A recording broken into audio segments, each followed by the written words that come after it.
The reason third-party inspection is beneficial to them, particularly for the Federal Grain Inspection Service and the service we offer, we are an impartial third party to the sale. Some other private companies are contracted by either the exporter or the buyer. Not to say they're going to be not going to be impartial, but this is a role that we play. And the cost for our services is already included in the cost of the product they buy. It's not an additional cost to them. The international buyers can be confident when they buy grain from the United States because our inspection procedures are the same.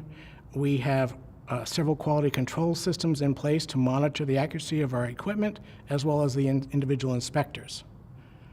So a lot of other countries do not have that over-the-shoulder supervision, and all of our monitoring of our inspectors and that is all computerized. So if we notice that an inspector is drifting off on his or her ability to identify a certain type of damaged kernels, it is then that inspector is pulled in for retraining. Likewise, if a piece of equipment starts to drift off in calibration, it is immediately replaced with one that is calibrated properly. We take automatic sampling cuts, as we call it, every 20 to 30 seconds. We get about 50-gram sample in our collection box, and then every 45 minutes to an hour we do an analysis. And that grain is temporarily held in a shipping bin pending our test results. So we also, our scales that we use are certified and they're checked. The railroad track scales are checked by us throughout the United States. We monitor the flow of the grain as it's going on board the ship to make sure there's no diversion points, there's no access to input any lower quality grain or add farm material to it.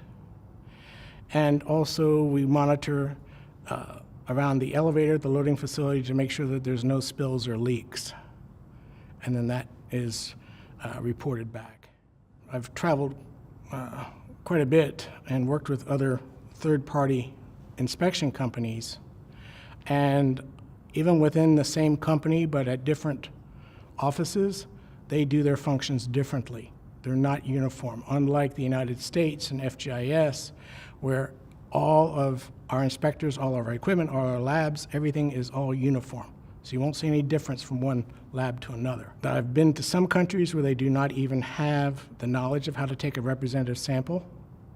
They'll hire a third-party international surveying company or whatever, maybe even from another country, to come in and take a sample. And they trust that their way of doing it is accurate. And then that sample is taken back to a different country for analysis.